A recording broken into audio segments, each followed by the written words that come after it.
वो था CPR का।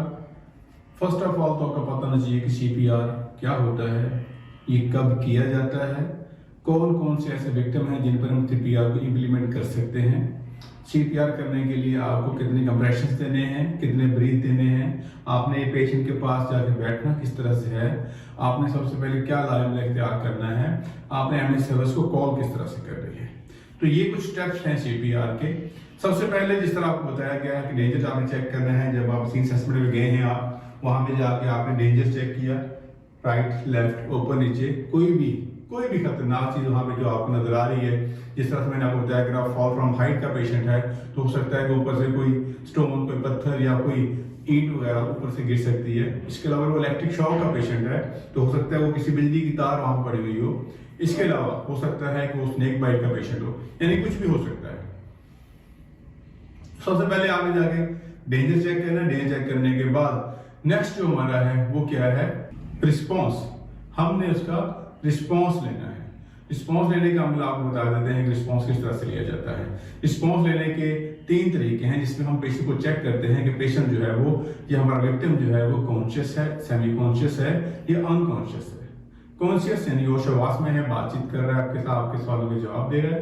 सेमी कॉन्शियस मतलब कि वो गुनूदगी में है, होश में तो है लेकिन वो आपकी बात को समझ नहीं रहा है, सुन नहीं रहा है। सारा बंदा बहुत ज्यादा गहरी नींद में होता है। और इसके अलावा होता है अनकॉन्शियस। अनकॉन्शियस पेशेंट जो होता है वो ना तो आपकी बात सुन रहा है, ना आपको रिस्पॉन्स कर रहा है, लेकिन उसके वाइटल्स जो हैं, यानी कि उसकी पल्स आ रही है, उसका हार्ट बीट चल रही है और उसका जो है वो टेम्परेचर जो है वो नॉर्मल है, लेकिन वो आपके साथ कोई भी राब्ता में नहीं है।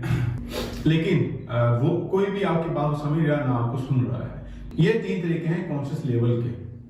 उसके बाद रिस्पॉन्स के कितने तरीके? रिस्पॉन्स लेने के 3 तरीके ही रिस्पॉन्स लेने के। हम किस तरह से पेशेंट का रिस्पॉन्स चेक करते हैं। रिस्पॉन्स में हम लोग चेक करते हैं कि पेशेंट जो है वो बेहोश है या होश में है या फिर उसकी डेथ हो चुकी है। ये 3 तरीके हैं रिस्पॉन्स चेक करने के। यानी कि वर्बली हम सबसे पहले आवाज देते हैं, फिर शेक करते हैं, फिर उसे पिंच करते हैं। अभी आप उसका प्रैक्टिकल हम लोग करवाएंगे। उसके बाद जो है CPR बेसिकली 3 चीजों का एब्रिविएशन है, cardiac, pulmonary, resuscitation. Cardiac mean हमारा हार्ट, हमारा दिल, पल्मोनरी हमारे फेफड़े, हमारे लंग्स, रिससिटेट करना, बहाल करना, यानी कि मसनूई तरीके से दिल और गुर्दों की बहाली का जो अमल है वो CPR कहलाता है। CPR बहुत ही इंपॉर्टेंट टॉपिक है।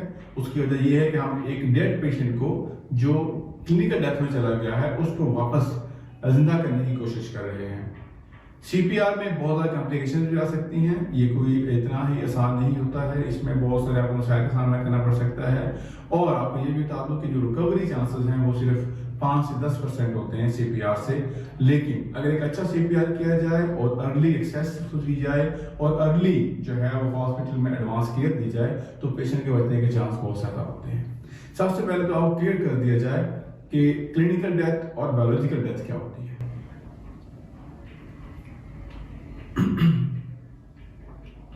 क्लिनिकल डेथ, हमारा दिल और दिमाग ये दोनों ही बहुत मेन हमारी बॉडी के हिस्से हैं। हमारा दिल जो है एक पंप की तरह काम कर रहा है जो पूरे जिस्म में हमारे ब्लड को सर्कुलेट कर रहा है, जो हमारे जिस्म में पूरे ऑक्सीजन को जो है ट्रैवल करने का जरिया बनता है, जो है पंप करके खून को भेजता है और वापस लेके आता है। और दिमाग जो है हमारे जिस्म का वो हिस्सा है जो कि हमारे पूरी बॉडी की वर्किंग करवाता है। न्यूरॉन सिस्टम इस पे अमल कर रहे होते हैं। हमने कहा पे हाथ को जो है हवा से हमारे जो हवा से खमसा है वो इसके ताबे होते हैं कि हम जो है वो किस चीज को गर्म या सर्द फील कर रहे हैं तो उसको हमने किस तरह से पीछे हटाना है, जो भी है ये सारा न्यूरॉन सिस्टम जो है हमारे दिल के कंट्रोल का अमल होता है।